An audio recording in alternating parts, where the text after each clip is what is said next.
President Donald Trump is being slammed from all angles after he came out to say that any Jewish person who votes for Democrats shows, quote, either a total lack of knowledge or great disloyalty.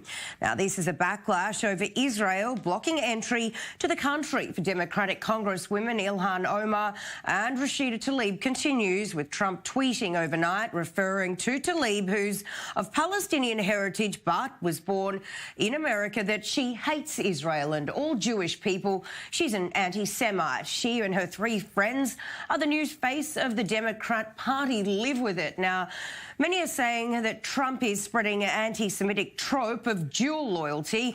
And here's a little bit more of what he had to say from the Oval Office.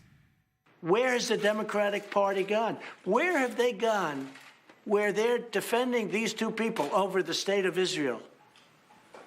And I think any Jewish people that vote for a Democrat, I think it shows either a total lack of knowledge or great disloyalty. And for more, let's bring in the editor of the History Channel and Newsweek columnist, Marc Schulman, and our diplomatic correspondent, Ellie Hochenberg. Thank you both so much for joining me this morning.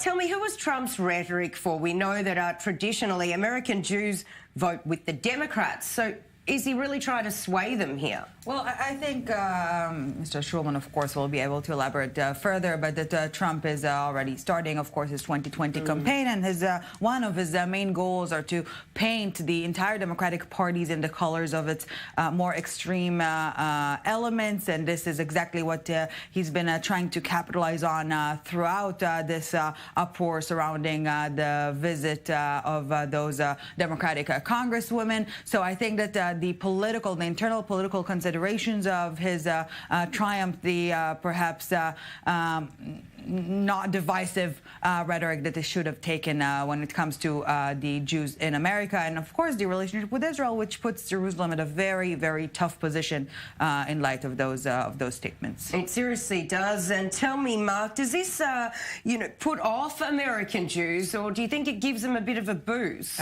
Well, I don't know, gives them a boost, but the reality is here that look, Israel fell into the trap that Netanyahu set, that Trump set for us. He wanted to create this rift between American Jews and the Democrats. If he was subtle, he might have been somewhat successful. But since President Trump is not anything but subtle, what he said yesterday was classic anti-Semitism. It doesn't make a difference how you define it. No, there's two definitions of what he said, two explanations. Either he was saying they were disloyal to the United States, which is obviously anti-Semitic to say the Jews are disloyal to the United States, or he was saying they're being disloyal because they're not voting in Israel's interests. Once again, that's a classic claim that Jews have dual loyalty and they vote based on what Israel needs, not what the United States needs. So however you want to interpret it, it was classic anti-Semitism. Does he know he's being anti-Semitic? I doubt it. But the reality is he's absolutely being anti-Semitic. He's being attacked on the right as well because it's classical. It really is classical. To say Jews should vote based on Israel is absurd. And finally, if you look back historically, I've actually studied the issue of Jewish voting all the way through from before FDR. And Jews vote Democratic for one reason. The Republican Party has traditionally been the party of exclusion, the party of anti-Semitism. The Democrats have been the inclusionary party.